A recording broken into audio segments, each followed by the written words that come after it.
사랑하는 성도 여러분, 우리가 민수기 말씀을 보다가 잠시 멈췄습니다. 마치 구름이 해막 가운데 멈추느니라 했던 것처럼, 여러분, 멈춤은 여기서 끝났다는 것이 아닙니다. 또 하나님이 구름을 움직이시면 또한 그 구름을 따라 또다시 행진을 시작하는 것입니다. 그런 의미도 될 것 같습니다. 민수기 잠깐 이곳에 멈추고, 그리고 설날을 앞두고 우리에게 마태복음 말씀을 통해서 새로운 시작을 알리고 있는데요.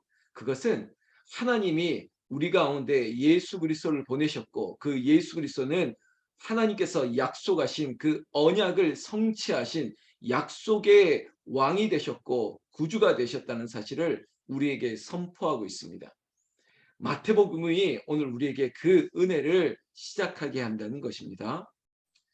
마태복음을 시작하면서 여러분들에게 꼭 드리고 싶은 말씀이 있습니다.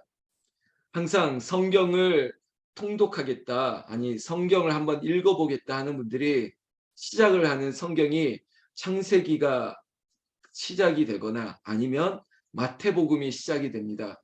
마치 구약의 시작을 읽거나 아니면 신약의 시작을 읽거나 이런 방식으로 첫 페이지를 열죠. 이 자리에 있는 우리는 그렇지 않음에도 불구하고 대개 그런 말씀들을 합니다. 마태복음으로 성경을 완독, 통독해 보려고 했는데 시작부터 난관에 부딪히는 거예요. 다른 말로 재미없다는 거예요. 왜냐?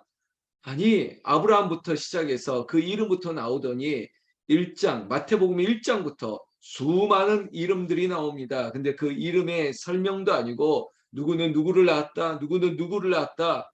여러분, 이 반복되어지는 이 1장의 이야기에서 벌써부터 기운이 빠진다는 거죠. 아, 이 책을 읽어갈 수 있을까?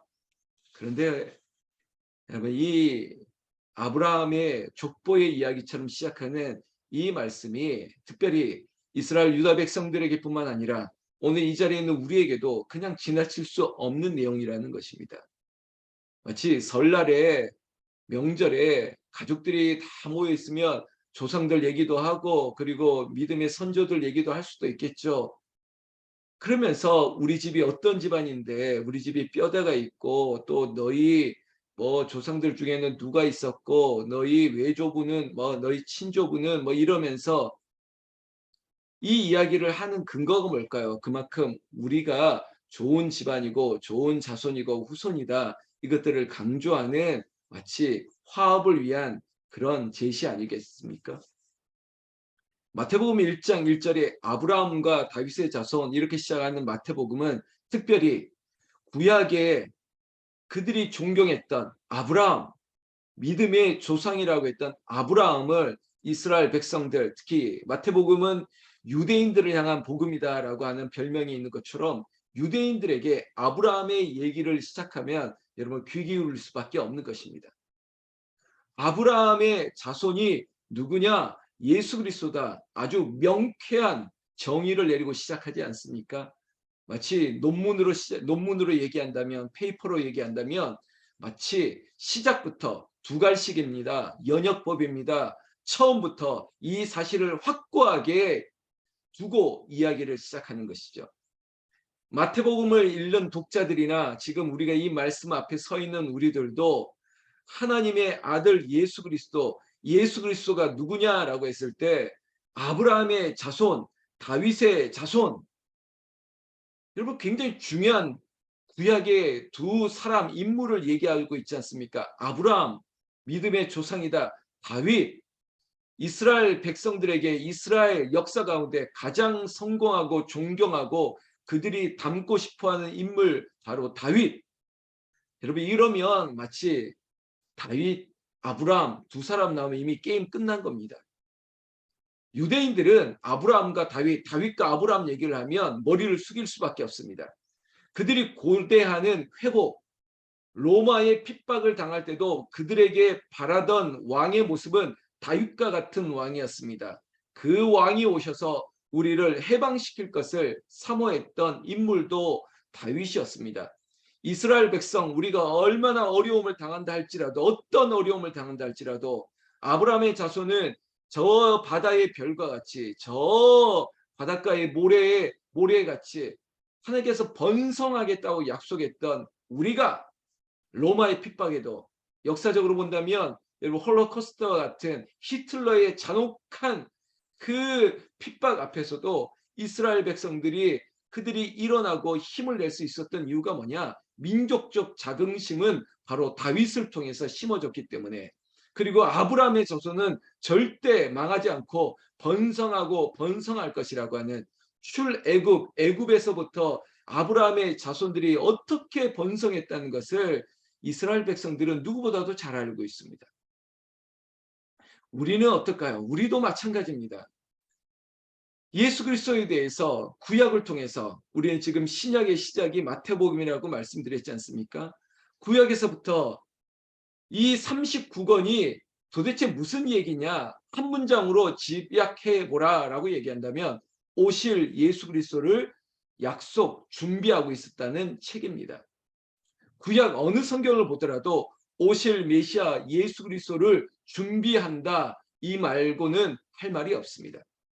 그래서 올드 테스트먼트 구약 오래된 약속이 신약 새로운 약속 언약의 예수 그리스도를 통해서 성취되었다라고 말하는 것이죠.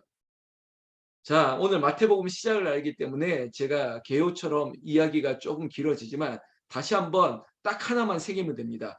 마태복음은 하나님의 언약의 성취가 이루어지고 있다는 것을 만천하에 알리고 있습니다. 지금 하나님의 언약의 백성이 됐던 우리도 바로 하나님의 구약의 성취가 신약의 예수 그리스도 통해서 시작되었구나 우리는 선포하는 것이죠.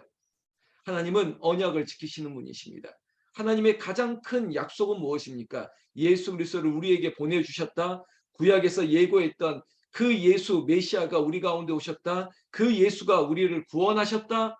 이로 말미암아 우리에게는 약속이 이루어졌음을 우리는 감사하는 것이죠. 자, 그 예수가 그러면 어디에 오셨느냐? 여러분 잘 들으십시오. 지금 여기에 오셨습니다.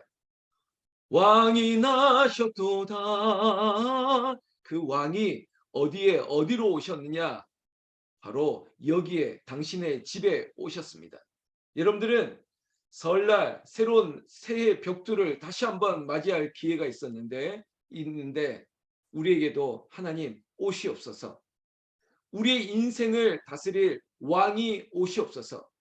광야 같은 인생 가운데 우리의 앞서 싸우시는 다윗과 같은 왕이여 오시옵소서.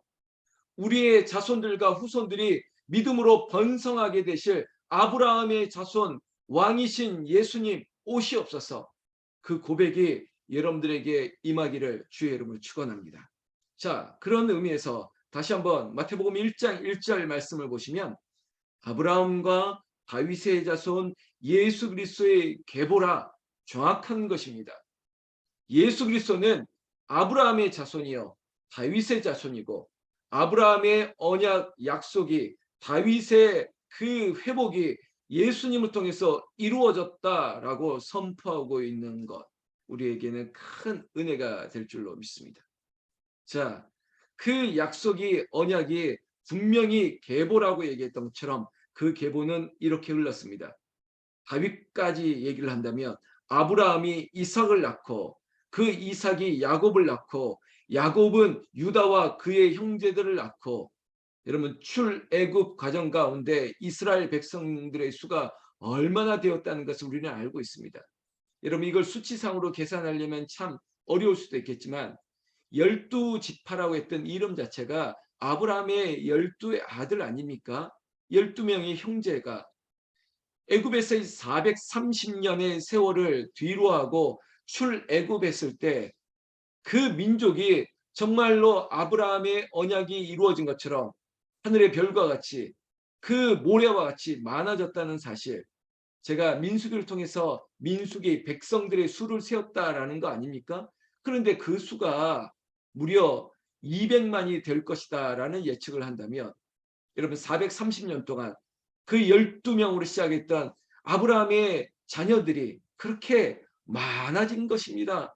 큰 민족을 이룬 것 사실인 거죠. 사랑하는 성도 여러분, 새벽을 깨우는 여러분들의 인생 가운데도 하나님께서 우리의 삶, 야 우리가 이렇게 이렇게 살아남을 수 있을까가 아니라 오히려 역전하신 하나님이 큰 민족을 이루시겠다는 그 언약이 반드시 성취되었다는 사실을 저와 여러분들이 보게 되기를 축원합니다. 누구 때문에? 예수 그리스도를 믿는 사람. 오늘 우리가 불렀던 찬양의 고백처럼 믿음이 이기네, 예수 그리스도를 믿는 믿음으로 일어나고 그 믿음은 우리를 놀라운 기적과 같은 승리를 우리에게 허락하신다는 거죠. 특별히 여러분 설 명절을 앞두고 있는데 여러분들의 자녀들, 후손들을 축복합니다. 여러분들의 가게를 축복합니다. 여러분들의 가족을 축복합니다. 하나님께서 우리의 가족을 흥왕케 하시고 아브라함의 그 가문처럼 우리 가문도 믿음의 가문으로 지금은 우리가 상상하거나 이해할 수 없는 큰 하나님의 나라의 민족을 이루시는 그런 믿음의 가문 되시기를 나는 우리 주 예수님의 이름으로 축원합니다. 축원합니다. 여러분 지금 보지 마세요. 마치 애굽에 끌려갔던 그 처음 아브라함의 형제들만 생각하지 마십시오. 세월이 흐르면 큰 민족을 이룬 것처럼, 특히 초대 신앙을 가지고 있는 우리 권사님이나 집사님 있으면 여러분 더 힘을 내십시오. 지금 믿음으로 이제 시작한 우리 집안이 여러분들이 상상할 수 없는 큰 민족을 이루고 믿음의 가문으로 하나님께서 크게 쓰시기를, 하나님께서 축복하시기를 나는 축원을 드리겠습니다. 여러분 이 얘기가 오늘 6절 말씀에 보면 이런 얘기가 있죠. 이새는 다윗 왕을 낳으니라. 여러분 아브라함과 다윗의 계보를 얘기했기 때문에 다윗 얘기까지 하겠습니다. 이새는 다윗을 낳고, 다윗은 누구에게서? 우리아의 아내에게서 솔로몬을 낳고. 여러분 다윗과 솔로몬이 이스라엘 역사 가운데 골든 에이지, 황금기입니다. 예수님 시대에도 그들이 바랐던 이 나라의 회복은 바로 다윗의 나라, 솔로몬까지 이어졌던 그 전성기, 그 나라를 꿈꾸었습니다. 그러나 그들이 잊은 게 있습니다. 그 나라보다 더 큰 나라가 곧 우리에게 임할 것입니다. 바로 하나님의 나라, 하나님이 다스리는 나라, 그리고 하나님께서 예수 그리스도를 통해서 다시 오겠다고 했던 그 영광의 하나님의 나라를 바라보면서 우리는 걸어가고 있는 것입니다.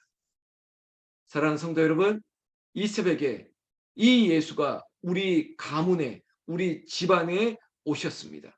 그리고 그 예수님으로 말미암아 우리는 믿음의 새 역사를 써 내려가고, 그것이 여러분들이 첫 번째 이름이라면 여러분들 이름부터 시작해서 또 나로 말미암아 내 아들의 이름이든 내 딸의 이름이든 내 손주들의 이름이든 하나님께서 우리 형제들의 이름이 이 믿음의 계보에 우리에게도 임하게 될 것으로 나는 확신합니다. 여러분 모여서 하나님의 은혜를 생각하십시오. 주님이 우리 가운데 오셔서 그 왕이 우리 집안을 다스려서 우리가 이렇게 예수를 믿게 되었구나. 이것이 명절을 앞두고 있는 우리의 마음을 뿌듯하게 하시고, 그 왕이 오시면 그 어떤 이름을 대신할 수 없는 구원하심의 은혜가 우리의 억울함과 힘듦을 상쇄하고도 남는 큰 능력이 될 줄로 믿습니다.